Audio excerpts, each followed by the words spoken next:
ahead, start. I'll get into it, and then I'll just make some shit. All right, ready, set. Begin. I'm Sergeant Hansen. I'm going to be talking to you all today about the diminishing returns of negative leadership versus positive leadership. Damn it, you screw up. I'm tired of you doing this all the time. You can't do anything right. You're like my wife's freaking kids. Wait, no, my sister's kids. It don't matter. You're retarded and I'm tired of you. How many times have we dealt with someone like that? It's crazy.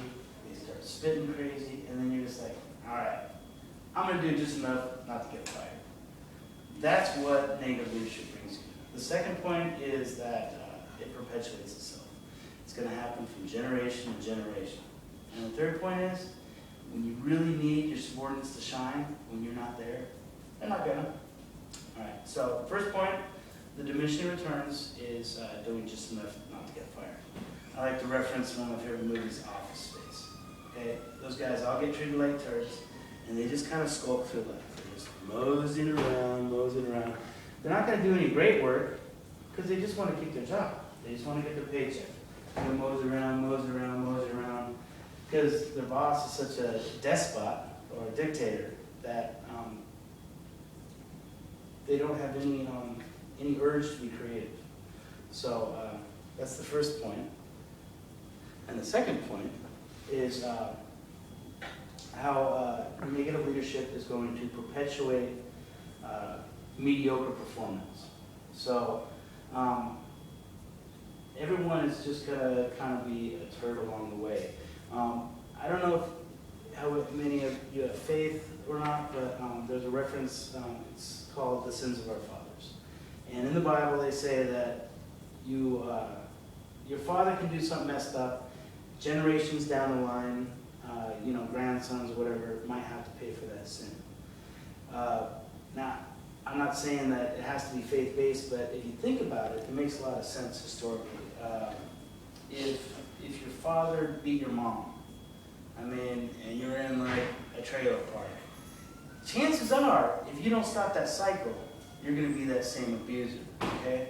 Now, in the workplace, it's not much different, just that you're not wearing a wife beater and holding the 40 out on the porch of your trailer park. You're being mean to people, human beings, that are in front of you every day, that you should get to know and inspire and coach so that they can be better and in turn culminate this good team that works for you. Another example I like to use is like planting a garden. And you can go out there half-assed and throw a bunch of seeds on the ground and then hope it grows. You might get a tomato or two, or the rodents might come eat everything. But if you scrape the earth real nice, get some buddies over to help out, it has some BB gravel in it to make a nice drain field. Put a nice layer of sand down. Get some nice dirt from a dirt yard, lay that out, pound it down, smooth it out. You trowel out, make your little spaces for your seeds, plant your garden, make sure you cut like overhanging trees so it gets a lot of sunlight, you put up your little pest barriers, and you plant it all out. Now there's a lot of work up front, so it kind of sucks, but you can sit back and just water, and it's going to grow. It's going to produce a lot of fruit, a lot of vegetables, because you did the work up front. Now, the despotic leader is going to come in and puff his chest, he's going to yell at you, he or she, and they're going to act all crazy, try to scare you into doing the right thing. Well, they're going to do just enough to stay off the radar. So they can bark at you all day, but you're not going to be creative. You're not going to go out of your way to make your team look good. And that's the self-perpetuating part. And the last point that I'd like to bring up is that when you're not there, when you have a chance to shine, you're not gonna if you have a crappy boss. Those are layman's terms, those aren't official terms. But if you have a mean boss that's not trying to catch you do right, that's constantly throwing you under the bus, giving you bad reviews, not telling you, hey, you did a good job today. So when they're not there, especially in my job, I have a lot of chances where I'm the only person that's face-to-face with the client. And I have a chance to either shine, make a section look really good, or I can just kind of do enough. Because they don't know. I know. My boss knows. But if my boss treats me poorly, what's my motivation to do a good job? Heck, God didn't like me anyway. So I'm just going to kind of wing it.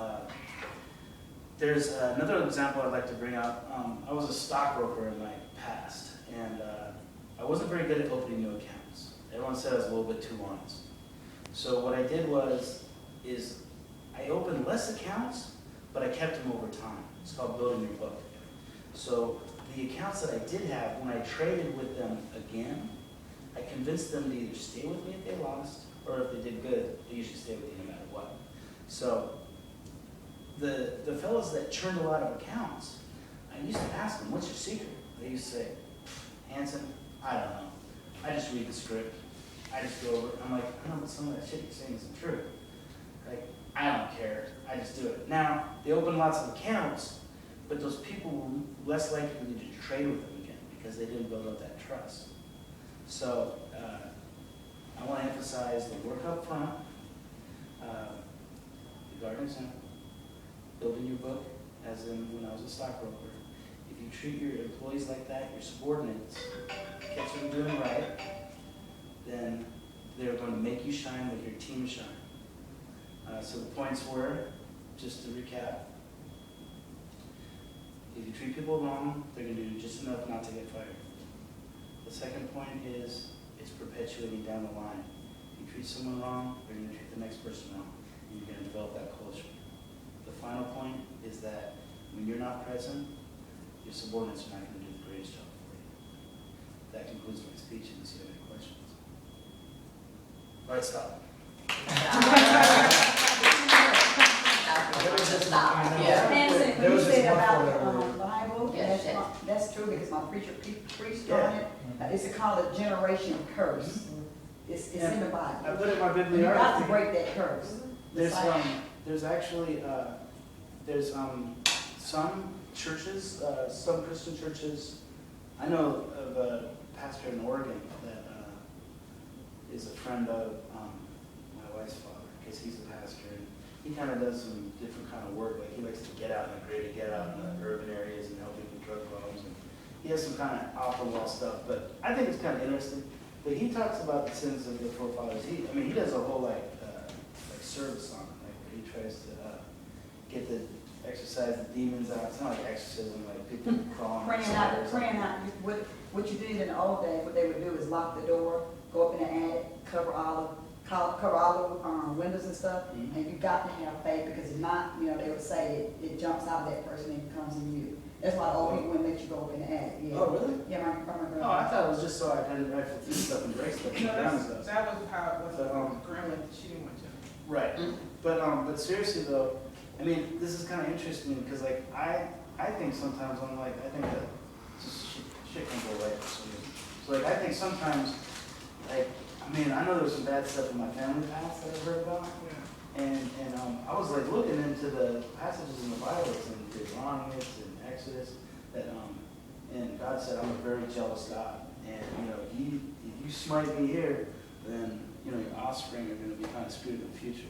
I paraphrase, that's not really what, but I don't know. If you have faith, it might. Yeah. So anyway, all right. Thank you guys very much, and I'm buying ice cream at Zone 1 PX.